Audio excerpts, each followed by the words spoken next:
This is the Mind Body Detox podcast, where we discuss all things integrative health and wellness, interviewing folks from all over the world, sharing insights and wisdom on how to live a healthier life in mind, body, and spirit.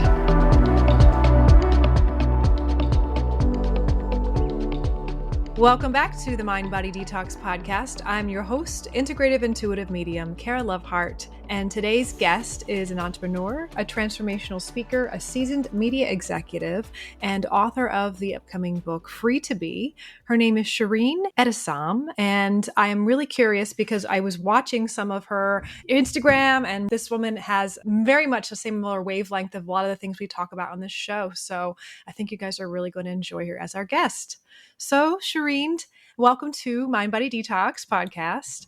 I am really curious how your journey led you to writing a book, because so many of us have a story out there, and I really want to introduce that, if we can go into that and start. That's a great place to start. First and foremost, thank you so much for having me on your podcast.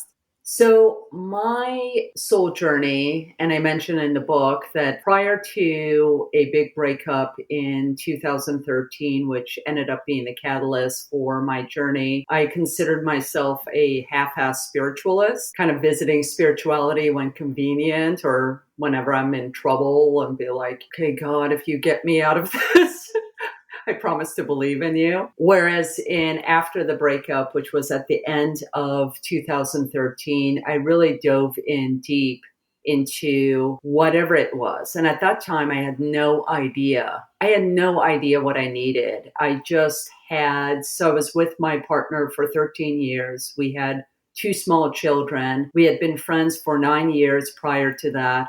And 22 years of my life was done within a 20-minute conversation, which I won't get into, but I talk about in the book. And I felt like I was thrown into a vacuum, into an abyss. And I had no plan B. And even though I was, in reflecting back, I was definitely unhappy. I call it my Walking Dead years. And it wasn't just because of my partner. There was just a lot of things that I had really kind of given up, mainly my magic, which I can talk about later on. So I dove in deep into the abyss. I was just like, okay, bring it on. Let's see what's going on. And it's interesting because I had every worldly thing that most people strive for. I had the homes, I had the cars, I had the community, all of it, the position, the titles, the accolades, the awards, and I felt dead inside. And again, it wasn't just a broken heart. It was like everything was broken. Suddenly everything broke. So at this crossroad, I was like, okay. What do I do now? And I had a motto in the early days that I call #BetterThanThis. And the thought was that if I could feel a tiny bit better the next moment, that would be an improvement. And those early days were frankly pretty surreal. And I one big blur of friends visiting and family, and then trying to figure out logistics and the kids and what to tell them and all of that. But I made a commitment to myself. And I remember my friends are like, oh, okay, new chapter. And I'm like, no, not new chapter. I want an entirely new book. So I really dove in deep and looked at every nook and cranny, and I put one step in front of the other, really not knowing what I was doing. And I did that for a good 6 years. And I continue to obviously do it. But it was right around the 6-year mark where I was like, and it's interesting because they also say that it takes about half the amount of time of your relationship to truly get over the relationship. So right around the 6th year mark, it really felt right. And I felt very whole and healthy at that point. And so I had the realization right around that time that I could actually, if I knew what I was doing at the time of the breakup, that it didn't need to take 6 years. Maybe it did, I don't know. But what I ended up doing is distilling those 6 years into 6 weeks, and a process that I believe and others have confirmed works, and thus the book. And I think that it's really important because our our community out there who's listening, many of us have that big wake up call in our life, whatever it is. It could be a breakup, a death, change of jobs, COVID, all the things that kind of force us into understanding who we have been and seeing if that inner, is that the inner being that we have really wanted to be or really truly are. And that is a huge shift. And I really honor anyone that dives into that path, especially someone who you said you didn't know. And for 6 years, you were kind of just not knowing what you were doing. I think we all don't know what we're doing. Even as humans, we're walking this path and just trying to figure it out. And I think it's important because we have these expectations. So I'm really curious, why do you think that free to be is something that we need in our world right now? Because I think there's so many people that have this finish line mentality that, the car, the prestige, the new things. Where does it come from? And where do you think that, what is it that we're really truly craving? That's a really good question and a big question.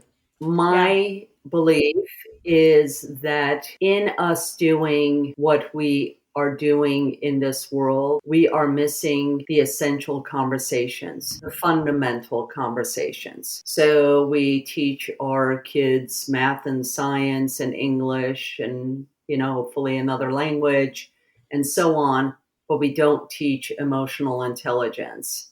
We don't make sure that they grow up feeling worthy regardless of anything they accomplish. And we create these amazing, incredible inventions. I mean, there's something ridiculous, like 80 million apps in the world, right? And you look at, there's some, whether it's works of art, or inventions, and they're jaw-dropping. And yet we haven't been able to solve some of the most fundamental issues that the world has. Hunger, violence, war, rape, frankly, all the political white noise that goes on. It's the same conversations over and over and over again. So when we talk about, wanting world peace and such, it's like, well, how do you get to it? We've obviously been having those conversations, whether it's been in the US or, at the United Nations, or there's still conversations. So there is some self-responsibility as humans, as global citizens, that we need to do for ourselves and for the planet. That really is the essence of the book. It's to peel back everything to become as pure or as connected to our inner core, otherwise known as our soul, and to live from that place and trusting that living from that space will not only give us fulfillment, but be for the benefit of the planet. I really, really resonate when you're talking about the inner core, that word inner, because everything that we see in the world that we have focused on, you said these amazing, magnificent creations are all outer. And it seems that something fundamentally within has not been looked at. And I just get so excited that we have so many people on this planet that are having these wake-up calls and awareness and presenting their unique journey and path to that. If you enter a conversation with someone from that space, it's an entirely different conversation because it's not your opinion versus their opinion, right? You're coming from a space of humanity, which doesn't mean that you can't have your opinions or do the work that you do. Again, if you're an electrical engineer, it doesn't mean that you have to give that up and go to an ashram in order to find yourself. You could be that electrical engineer and really practice spiritual health. The two can coexist, or any other profession or any other person. Yeah. Well, I'm curious, when it comes to really diving into the self and diving into the inner core, that is called all different types of things. It's called inner work, soul work, even shadow work. As far as that journey, what do we really do? Because that's what we're so used to doing. We're used to doing. We have to do something, and then it can be a whole new checklist of how do we do this work and check those things off. I've done the work now. What does that look like according to your journey? What is that soul work, and how do we know if we're actually accomplishing that? Because people are talking about it and they're like, I want to be doing this soul work. It's great to see that it's on some level, it's become collectively picked up. Like Yeah, I want to do inner work too. And I love that. But the ego is going to take it and it's going to do things with it. We know that's part of what might happen. That's good too. absolutely. But I just am really curious from your perspective. What is that soul work? I think that soul work is one of the most challenging and fulfilling work that one can do. And I think that it's often dark and scary. And it takes a lot of courage to deep dive and be okay with the not knowing and the exploring. The Buddhists talk about the beginner's mind and really journeying down a path without the answers. And that takes a lot of honesty and vulnerability and courage. And it's interesting because I've been at it for so long now. I say the way that I know that I am on my soul journey these days is when my guardrails are when I'm not in it. So when I am off my path, it's when I really realize how intentional my soul journey is. Because when I am off, I am so off and I can't wait to get back on. And I think it's also important to really discuss and know that everyone's soul journey is different. It's the same way that if you go to a gym and you do the other person's workout, not only could you possibly put your back out, but you're working muscles that you don't want to work out. It may not work for you. It may not be good for you. The soul journey really needs to be customized to our soul needs. And what works for someone else does not work for us the same way as workouts and diets don't work. There is no cookie cutter way. So it's the same exact thing. And frankly, mental health too, right? Mm-hmm. So some forms of therapy work for some people, but not for others. So I really, in the book, I try to accommodate and remind people to customize. Customize, if this doesn't work, try this and adjust this a little bit. That is the work of the work. The Buddhists talk about the lotus. The more you do something, the more there is of it, the unfolding. The journey is truly not from here to there. It's from here to here. If one feels that they're in touch with a core in them that is truly untouchable by the outer world, I would say that one is in the dance of soul work. Yeah, because in my own experience, when you have a taste of that, like you said, you were always kind of dabbling in your spiritual world when you said you were like down on your knees, like, God help me. And when you finally have this taste of this peace, of this surrender, or whatever the words we could say to point to the unknowable, the undefinable, you always want to go and find that again. It's now the quote unquote finish line, but even though it's like you said, it's actually here. So I loved how you're talking about the unfolding. In my own experience along the journey, it tends to be then more everything becomes an activity, a space to bring yourself back. So I really love that. It's really beautiful. I love that doing spiritual work has become now obviously trending and it's everywhere. And even to the point where we're changing work, spiritual work, to WERK,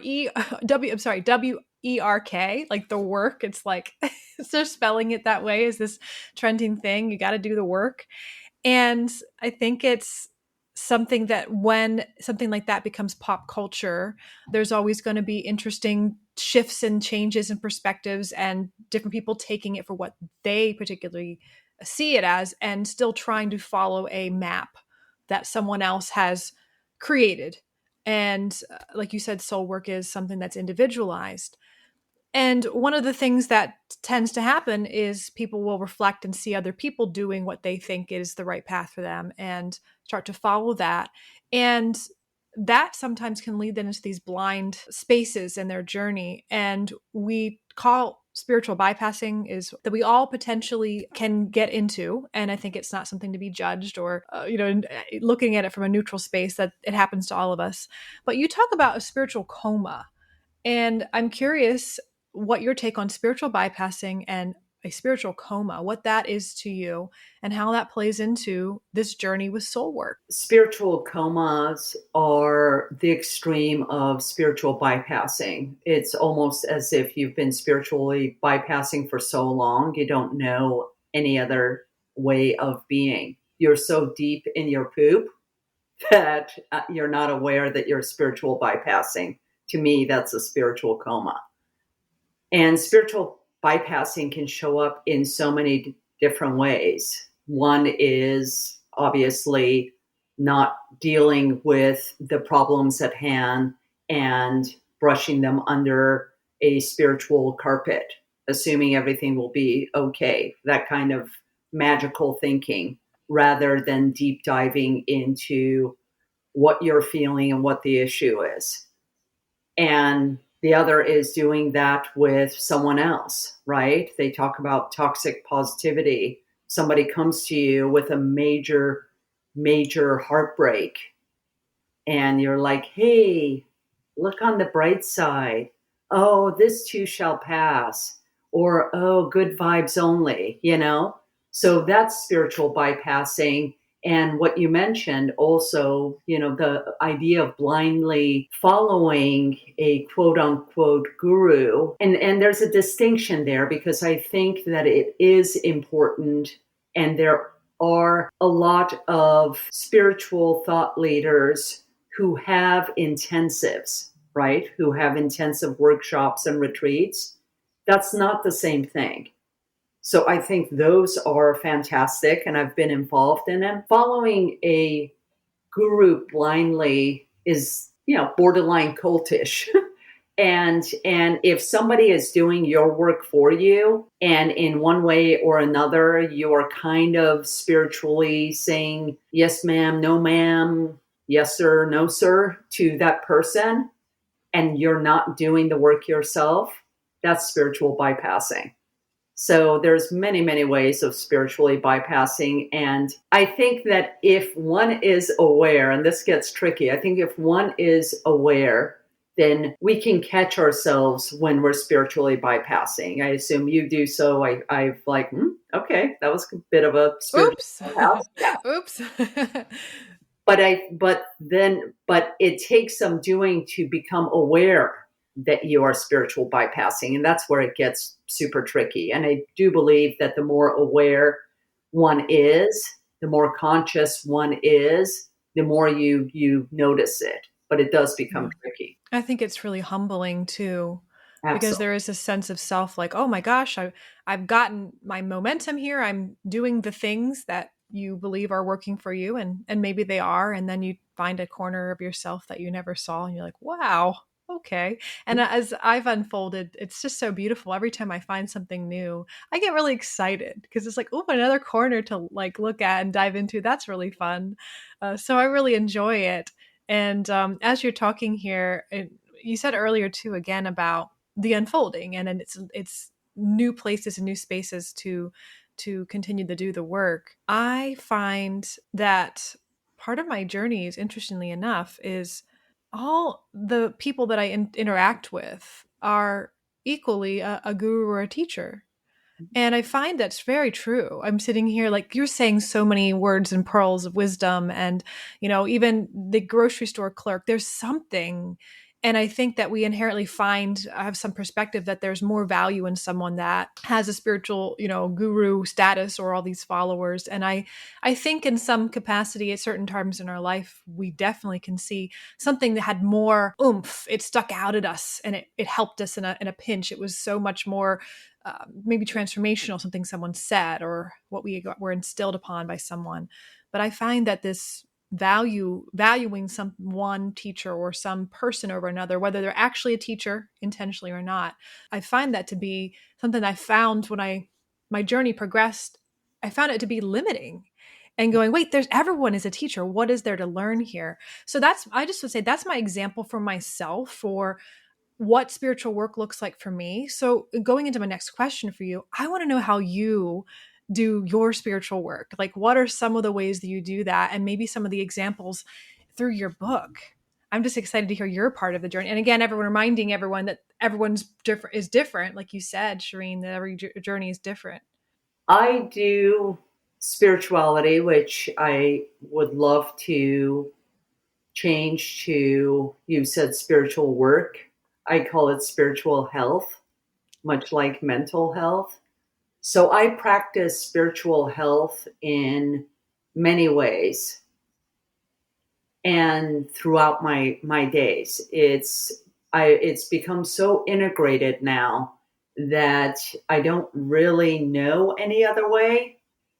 It's become my default, and we're creatures of habit, and I'm walking proof that you do it enough times, your neurons change, and you start acting and speaking and thinking different, which is a gorgeous, gorgeous thing.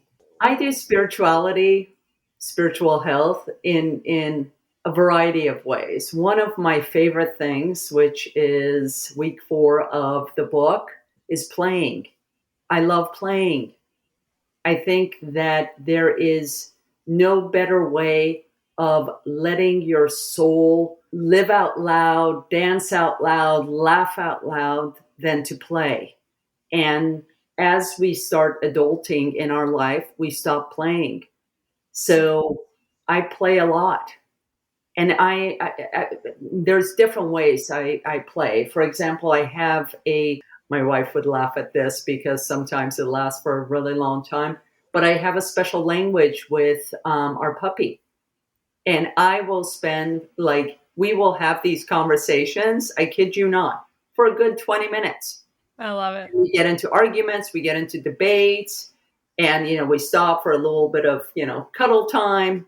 So that's an example. I play with my kids. One of the stories I mentioned in the book is that we were walking somewhere, and suddenly there was this fence, and we were like, why is this fence here? It was a barbed wire fence, and not the kind, of fence. It was a metal fence that you could climb on. And I don't know how it led to it, but we were like, oh, I can jump the fence better. No, I can jump the fence better. So we started jumping the fence. And then suddenly this security truck comes, and we found out it was a water treatment plant. And that they were watching us on a camera. I mean, that kind of play. And my wife and I play all the time as well. And we are both entrepreneurs, and we seriously work our butts off, which we're privileged in that we do the work that we love. But then, it becomes a bit too much, and we just stop everything and do something goofy. My default is dancing. So if I get really stressed out, I'll just put on music, like house music or 80s music. And I'm just like, and it works. And another thing that I talk about in the book is what I call the daily purge, which is, I don't know if you read Julia Cameron's The Artist's Way. No, I have not. The Artist's Way is amazing. She wrote it, I believe, in the 90s. And a lot of people, not just creatives, but even business people have read it. It's one of those evergreen books. Anyway, in her book, she talks about the morning pages. And it's 3 pages of writing that you do that is not structured. It's just anything that's in your mind, you put it down. And it's a way of just clearing your mind. So the daily purges is sort of like that, except that I realize that a lot of people, again, it's about customization. Some people don't like to write, right? Some people would rather, flap around. Others would like to skip. Others would dance. Others would like to sit and meditate or doodle or whatever it is, sing. Whatever it is for 6 minutes, minimum of 6 minutes. Every day, and ideally in the morning, just purge. Throw up all the negative thoughts you have of yourself, of the world, everything that's going on, just blah, blah, blah, out, and then start your day. So I spiritual that way as well. So there's many, many ways that I do it, and I really do have it customized. But the important thing is that I don't stop what I'm doing to spiritual. I don't go somewhere else to spiritual. Now, I may do that. meditation is stopping down, retreats are going away, but they're not necessary. Those are just really nice to haves. Well, meditation, I would say, is necessary, but you can argue that you can meditate throughout your day without stopping down as well if you're really intentional. Well, I love that the purge sounds like the daily purge sounds like a really great way to get really real as well and overcome some of that spiritual bypassing because you have this opportunity to be real, authentic, raw with your emotions, your judgments, whatever it is you need to purge. And I think that's really healthy. But I think that a lot of times, people will say, follow your bliss or listen to your soul or listen to your heart, which I think is a misnomer because the heart is quite fickle. But they don't say how. How do you follow your bliss? And I want to mention this because those who haven't done the work of the work, the first part of my book, literally the first half of it, is all about clearing your runway. So if you've got a whole lot of mind chatter and your heart is torn because of this and that, and your body isn't serving you, you're not really at a place to do soul work. And it doesn't mean that all those things need to be perfectly situated. It just means that you need a clearing of your canvas, so to speak. Or a spiritual teacher of mine would always say, clear your runway. A plane can't take off or land on a cluttered runway. So the first part of the book is all about that. So you can actually get to your soul. That's the excavating that we talk about. That is so perfect, Shirin, because I know so many people that spiral into guilt or shame when they have this expectation themselves to be doing the work or whatever they believe it to be. And I'm supposed to be getting to this next level and this sense of identity that's being stuck in something that they perceive that is not the right way for them. They're trying to get out. And I think that's a really important tool because I think that people don't have that awareness sometimes. So that's awesome.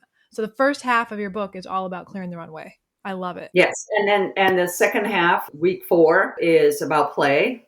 Week 5 is about finding your true north, whatever that means for people. And week 6 is about redesigning your life. And again, like I actually have a Venn diagram for it. So it isn't like, oh, that's great.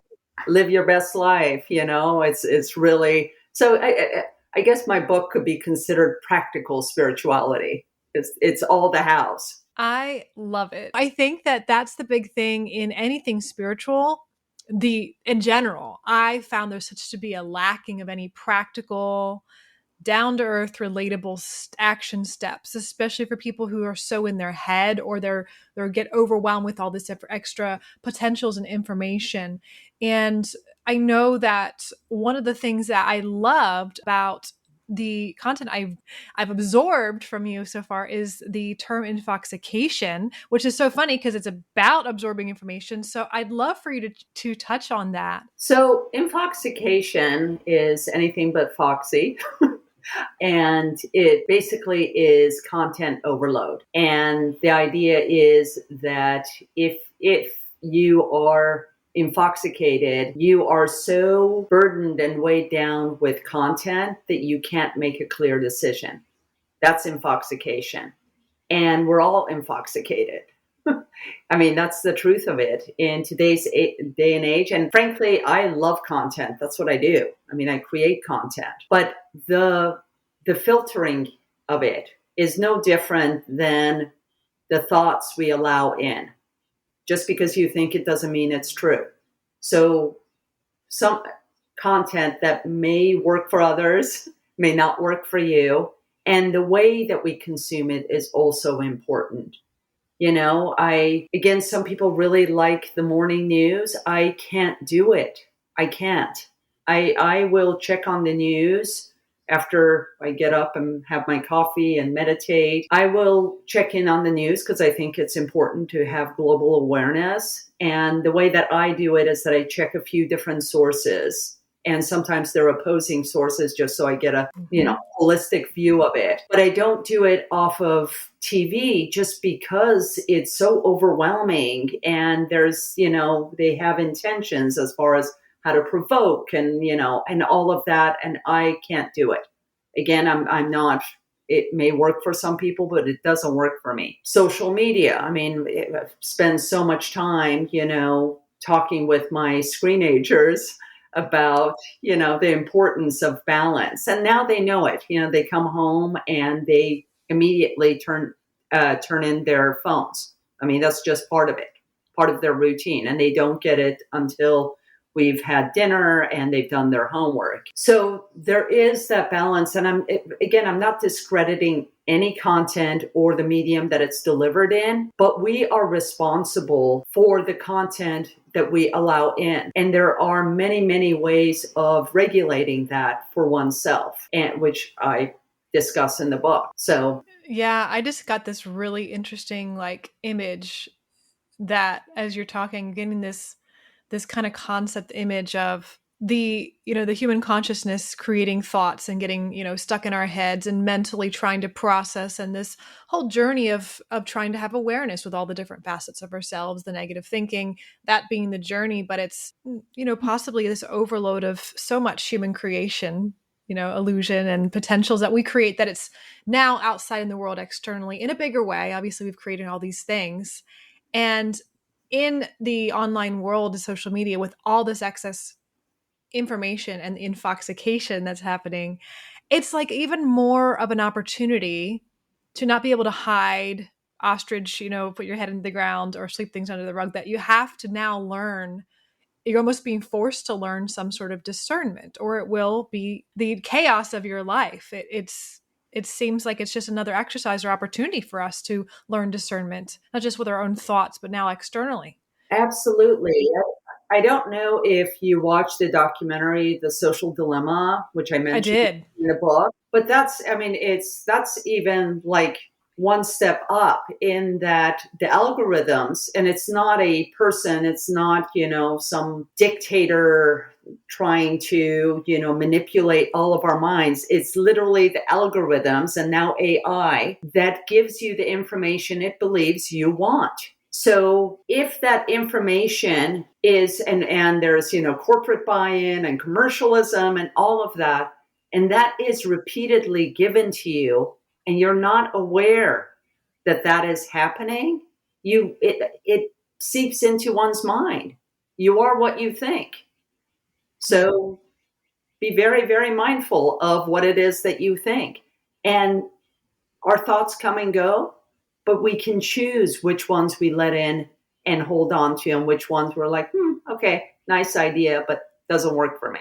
Yeah, I think it's a great external reference of choosing thoughts internally and choosing information and consciousness coming into your space externally. My partner is so awesome because he does what you do, where he watches different news and he gets opposite ends and gets all the different information. So I get it from him. I'm like, just give me what is it? It's easy as my filter.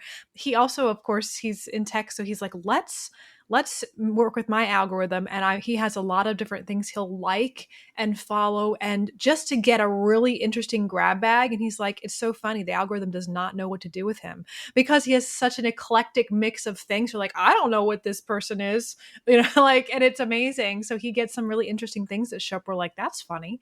And especially with the ads, they're like, they think you want to buy some of the just strangest things. We're like, that's interesting. So yeah, that's what we find it an interesting game now. I trip out sometimes because I could be like talking to a friend about something, and then I come online and it's right there. I'm just like, you know what I mean? Oh yeah. Oh yeah. Yeah, yeah. So Listeners, you've had that happen, have you not? I've heard so many people say that. They're like, they're listening, who knows? they I'm feel not that way. a theorist, but I do know that whatever we put out in the world is forever, especially online. And they are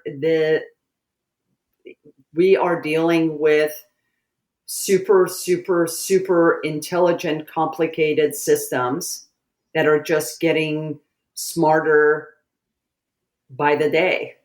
And again, I think all of that is great. And I try not to make a judgment call. But when it comes to our own mental and spiritual health, it is absolutely our responsibility to filter and shut things out. No one else is going to do it for you. I mean, you think Yeah. about it in the 1950s when the TV came out, right? People would sit there, I mean, TV dinners and watch Yeah. TV, watch TV, watch TV, watch TV, because no one told them that amount of consumption wasn't good for you, Yeah. or cigarettes. People used to smoke away. Why? Because they didn't realize that it wasn't good for them. And the more knowledge we have, the more we can actually do something with. So realizing that we are bombarded with content and we have a choice in it. And again, how to go about it is super important. And that's why you have to buy my book. Absolutely. So you're talking about all this finding, really what it is that your soul is calling you to experience, to be that inner part of yourself that's just always there. And the 6 weeks, you're saying, like, I love that the first half of the book is just preparing the runway.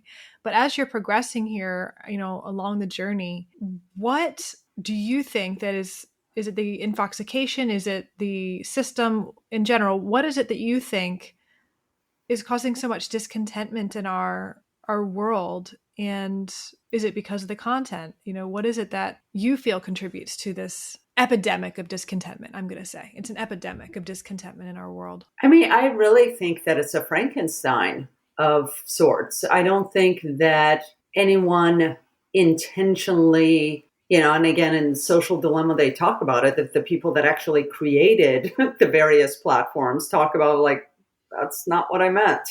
You know what I mean? And it builds on itself. Now, everybody has the means of broadcasting themselves. So it used to be, and that's good and bad. It used to be very, very curated and customized, and, mostly through television, news, and radio. Whereas in now we have wonderful podcasts like yours and anyone on social media saying whatever they say. And I think that it builds on itself, and there are things that trend and then fall away and such. But truthfully, if it's just for content's sake, it just adds to the white noise, right? Yeah. Rather than it being about our evolution and a true conversation. So again, for me, it's about peeling back. It's peeling back. It's going under the white noise. Yeah. And truly being able to listen to oneself and then have conversations from that space. And I think that would be very, very different. We talked about world peace earlier. I think it was before we started recording. And truthfully, I mean, it's a big conversation, but what does world peace look like? It truly isn't, because we are human. It isn't this like kumbaya, everybody's walking around hugging each other and, whatever may happen at a retreat, because that's a siloed period of time, which is gorgeous, but it's not truly sustainable. So in my opinion, world peace looks like everyone taking responsibility for themselves and doing what is most beneficial for the planet and everybody on it. We hope you are enjoying this episode, and we'll be back next week for part 2. And as always, if you are interested in having a specific topic covered on the Mind Body Detox podcast, feel free to contact us directly, or you can use the link in the show notes to ask us a question or send us a topic you'd like us to cover. See you guys next time.